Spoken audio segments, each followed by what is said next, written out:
एक गांव में झुमरी नाम की स्त्री अपनी अपाहिज पति वसंत और 10 वर्षीय पुत्री कल्लो के साथ रहा करती थी। झुमरी बेहद गरीब थी। वो और उसका पति निर्मला के ढाबे पर खाना बनाने का काम करते थे। निर्मला एक बेहद क्रूर स्वभाव की महिला थी। एक दिन गांव का मुखिया निर्मला के ढाबे पर भोजन करने के लिए आया। मुखिया: ओह निर्मला, कहाँ हो तुम? निर्मला: अरे मुखिया जी, तुम्हारे सामने तो खड़ी हूँ। ये क्या आंखें फाड़ फाड़ कर इधर उधर देखे जा रहे हो? मुखिया: अरे तुम तो यहाँ खड़ी हो, मैं तुम्हें देख ही नहीं पाया। निर्मला: ये क्यों नहीं कहते मुखिया जी कि तुम्हारी नजरें झुमरी को तलाश रही थीं? मुखिया: अरे नहीं निर्मला, ऐसी कोई बात नहीं। झुमरी से तो बस हम हल्का फुल्का मजाक कर लेते हैं। निर्मला: काहे को मजाक करते हो उस नासमिटी झुमरी से? वो तो तुम्हें घास तक नहीं डालती। मुखिया: ऐसी कोई बात नहीं है निर्मला, बात असल में ये है कि कभी झुमरी ने मुझे गौर से देखा नहीं है। जिस दिन मुझे गौर से देख लेगी, उस दिन मेरे अलावा किसी और की तरफ वो देखेगी भी नहीं।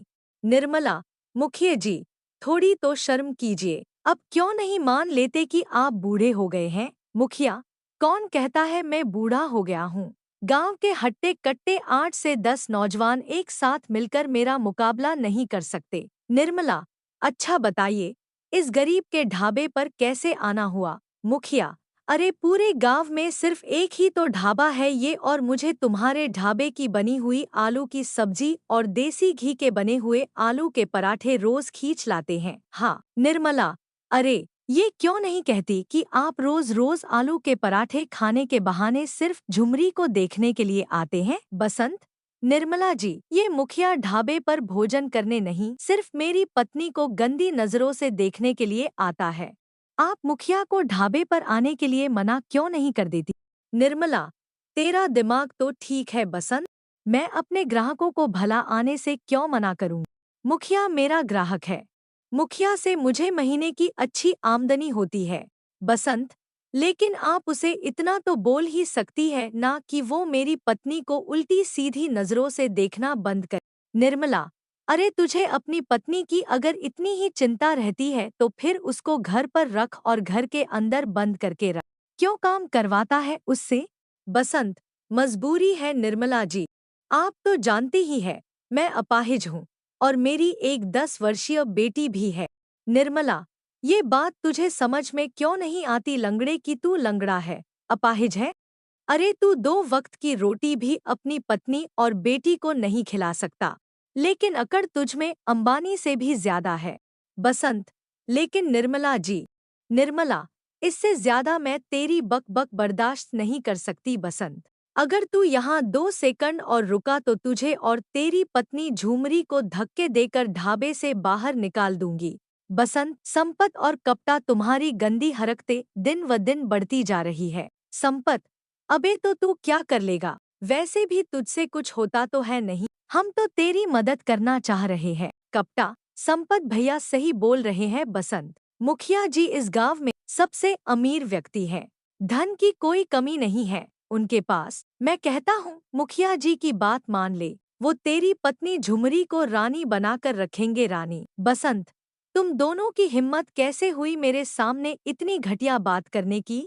संपत: लो भाई कर लो बात, बोल तो ऐसे रहा है जैसे कि गांव का नया थानेदार यही है। अबे लंगड़े, तू सिर्फ एक लंगड़ा है, समझा? इस बात को स्वीकार क्यों नहीं कर लेता बे? कपटा: संपत भैया सही बोल रहे हैं बसंत, लोग धरती पर बोझ होते हैं, बोझ पर तू तो अपनी पत्नी के ऊपर बोझ है। संपत: मैं तो तुझे एक सलाह देता हूँ, तेरी पत्नी का भी और तेरी बेटी कर लो का भी। बसंत: और इससे सबका भला हो जाएगा, अभी जाकर किसी ट्रेन की पटरी के नीचे आ जा तू। कपटा: संपत भैया सही बोल रहे हैं बसंत, जब तू नहीं रहेगा तो झुमरी को मुखिया की बात माननी पड़ेगी। झुमरी जब मुखिया की बात मान लेगी तो मुखिया हमें मालामाल कर देगा। देख तेरे मरने से कितने लोगों को फायदा होगा, लेकिन तू है कि मरता ही नहीं।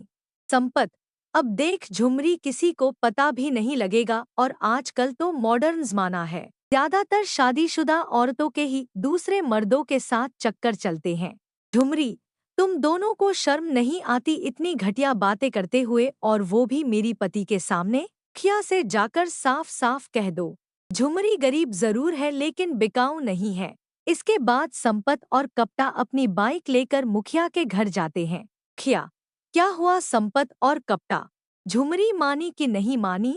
संपत ने उसे समझाने का बहुत प्रयास किया मुखिया जी, लेकिन वो नहीं मानी। कप्ता, संपत भैया सही बोल रहे हैं मुखिया जी, हमने झुमरी को बहुत समझाने का प्रयास किया। मेरे ख्याल से जब तक उसका पति बसंत जिंदा है, मुझे नहीं लगता कि आपका काम हो पाएगा। मुखिया, इस लंगड़े को भी पता नहीं मुझसे क्या दुश्मनी है। अरे, मैं उसकी पत्नी से सिर्फ 2-4 प्यार की बातें ही तो करना चाहता हूँ और उसके बदले उसे ढेर सारे रुपए भी देने को तैयार हूँ, लेकिन उसका लंगड़ा पति मेरी बात मानता ही नहीं। संपत, अरे, आप तो बहुत धनवान हो मुखिया जी, अगर आप कहो तो मैं बसंत को रास्ते से हटवा देता हूँ। कप्ता, संपत भैया सही बोल रहे हैं, वैसे भी लंगड़ा किसी काम का तो है नहीं, चलती हुई बस के सामने फेंक देंगे। बोल देंगे लंगड़ा रोड पार कर रहा था और बस की टक्कर से उसकी मौत हो गई। मुखिया, तुम दोनों का दिमाग तो ठीक है, तुम दोनों इस उम्र में मुझे हथकड़ियां पहनाना चाहते हो। संपत, अरे, तो फिर आप ही बताओ हम क्या करें। मुखिया, अब तो सिर्फ एक ही उपाय है, मुझे पूरी उम्मीद है कि वो उपाय जरूर काम करेगा, चलो मेरे साथ। निर्मला, क्या बात है मुखिया जी, सुबह तो पराठे खा कर गए थे, क्या बात है, फिर से भूख लगने लगी? मुखिया, निर्मला, पानी सर से ऊपर चढ़ गया है। निर्मला, तो इसमें मैं क्या कर सकती हूँ? मुखिया, कल तुम झुमरी और उसके पति को काम से निकाल दो और मैं गांव में सबको बोल दूंगा कि झुमरी और उसके पति बसंत को काम ना दिया जाए। संपत, अरे मुखिया जी, सिर्फ आप झुमरी की बात करिए, वो बसंत तो लंगड़ा है, उसे कौन काम देगा? कप्ता, संपत भैया सही बोल रहे हैं मुखिया जी। निर्मला, मेरा तो नुकसान हो जाएगा, क्योंकि झुमरी मेरे ढाबे पर खाना बनाती है, उसके हाथों का बनाया हुआ भोजन ग्राहकों को बहुत पसंद है। मुखिया, तुम उसकी चिंता मत करो, मैं तुम्हारे लिए शहर से किसी 5 स्टार होटल में भोजन बनाने वाले व्यक्ति को लगवा दूंगा और उसके पैसे भी मैं दूंगा, तुम्हारा ढाबा और ज्यादा चलने लगेगा। निर्मला, तो फिर समझिए आपका काम हो गया। कुछ समय बाद, निर्मला, तुम दोनों निकाल जाओ यहाँ से, मैंने शहर के 5 स्टार होटल से खाना बनाने वाले को बुलाया है, अब तुम्हारी कोई जरूरत नहीं। झुमरी, ये क्या कह रही हैं आप? आप अच्छी तरह से जानती हैं, हम दोनों आपके ढाबे पर काम करते हैं और इससे हमारी रोजी रोटी चलती है। निर्मला, अरे, तो क्या मैंने तुम्हारी रोजी रोटी का ठेका ले रखा है? मेरी मर्जी, निकलो यहाँ से। झुमरी, ठीक है तो फिर हम दोनों की 1 महीने की पगार दे दीजिए, हम चले जाते हैं। निर्मला, तेरा दिमाग तो ठीक है झुमरी, कौन सी पगार मांग रही हो? दिन भर तो तू कोई काम धंधा करती नहीं थी, मुंह उठाए बस नैन मटक्का करती रहती थी और तेरा लंगड़ा पति वो तो सिवाय कुर्सी तोड़ने के अलावा दूसरा काम नहीं करता। झुमरी, एक ऐसी बातें कर रही हैं आप? आपको मेरे चरित्र पर लांछन लगाते हुए शर्म नहीं आती?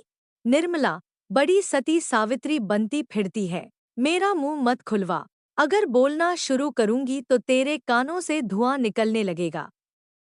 निर्मला ने बसंत और झुमरी को धक्के देकर बाहर निकाल दिया। वो दोनों बेचारे रोते हुए घर पर गए तो उन दोनों को अपने घर के बाहर उनकी बेटी कल्लो रोते हुई मिली। झुमरी, क्या हुआ बेटी कल्लो, तुम रो क्यों रही हो और बाहर क्या कर रही हो?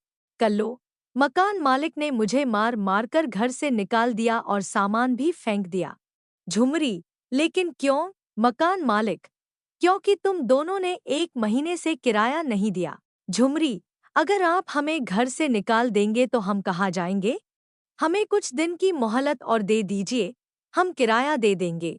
मकान मालिक, तुम दोनों कहीं भी जाकर मरो, मुझे कोई फर्क नहीं पड़ता और मुझे तुमसे अब कोई किराया नहीं चाहिए, क्योंकि ये मकान मैंने मुखिया को बेच दिया है। मुखिया, अभी भी वक्त है झुमरी, मेरी बात को मान ले। झुमरी, नहीं, किसी भी कीमत पर नहीं, मैं भूखी मर जाऊंगी, लेकिन तुम्हारी बात नहीं मानूंगी। संपत, अरे, अपना नहीं तो कम से कम अपनी इस बेटी का तो ख्याल कर। कप्ता, संपत भैया बिल्कुल सही बोल रहे हैं। बेटी का नहीं तो कम से कम अपने लंगड़े पति का ही ख्याल कर ले। मुखिया, तुझे और तेरे पति को गांव में कहीं भी अब काम नहीं मिलेगा। तेरी भलाई इसी में है कि तू मेरी बात मान ले। इतना बोलकर मुखिया संपत और कपटा के साथ मुस्कुराता हुआ वहां से चला गया। बेचारी झुमरी अपने परिवार को लेकर गांव-गांव भटकती रही, मगर किसी ने भी झुमरी की मदद नहीं की। अंत में झुमरी थक हार कर जंगलों की ओर चली गई। भूख की वजह से अचानक उसकी बेटी कल्लो को चक्कर आ गया। झुमरी, क्या हुआ मेरी बेटी? लगता है ये भूख की वजह से बेहोश हो गई है। झुमरी परेशान हो जाती है। वह मदद के लिए आसपास लोगों की तलाश करने लगती है। तभी वहां उसे एक झोपड़ी दिखाई देती है। वह उस झोपड़ी में आवाज लगाती है, अम्मा, क्या बात है? इस जंगल में तुम अकेली क्या कर रही हो? झुमरी, मेरी बेटी वहां पे होश हो गई है, मेरी मदद कीजिए। वह बूढ़ी औरत बेहद दयालु थी। वह उन सबको अपने घर के अंदर ले आई। अम्मा, भूख की वजह से बिटिया को चक्कर आ गए होंगे। चिंता मत करो, कुछ देर बाद इसको होश आ जाएगा। तीनों रात में इस जंगल में क्या कर रहे थे? झुमरी ने रोते हुए सारी घटना उस बूढ़ी औरत को बताई। अम्मा, किसी जवान स्त्री का पति अगर अपाहिज हो तो ये दुनिया उसे चैन से नहीं रहने देती। तुम चिंता मत करो, तुम तीनों आज से मेरे ही साथ रहो। मेरी कोई संतान नहीं है। झुमरी, लेकिन आप जंगल में अकेली क्यों रहती हैं? गांव में क्यों नहीं रहती? क्या आपका परिवार नहीं है?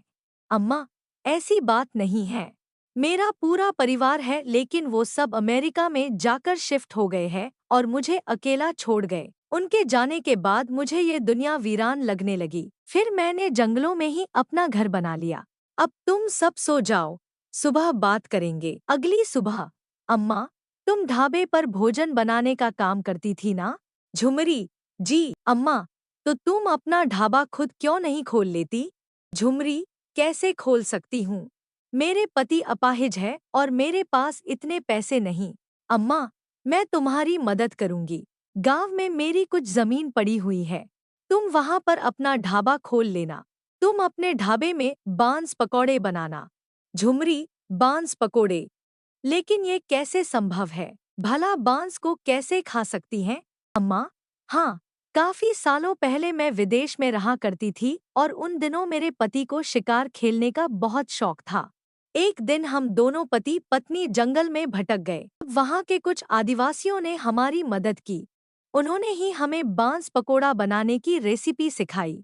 यकीन मानो, अगर तुम उस रेसिपी से बांस पकोड़ा बनाकर अपने ढाबे में बेचोगी तो तुम देखना, देखते ही देखते तुम्हारा ढाबा हर जगह मशहूर हो जाएगा। उस बूढ़ी औरत ने झुमरी को गांव में जमीन दे दी। झुमरी, बसंत और उसकी बेटी कल्लो ने मेहनत से एक ढाबा बनाकर तैयार कर दिया। अम्मा, झुमरी, अब मैं तुम्हें बताऊंगा कि तुम्हें बांस पकोड़े कैसे बनाने हैं। गांव की छोटी पहाड़ी के पास जो जंगल है, जहां पर हमेशा कोहरा छाया रहता है, तुम वहां से बांस उठाकर ले आओ। वो बांस खाने के होते हैं। झुमरी ने ऐसा ही किया।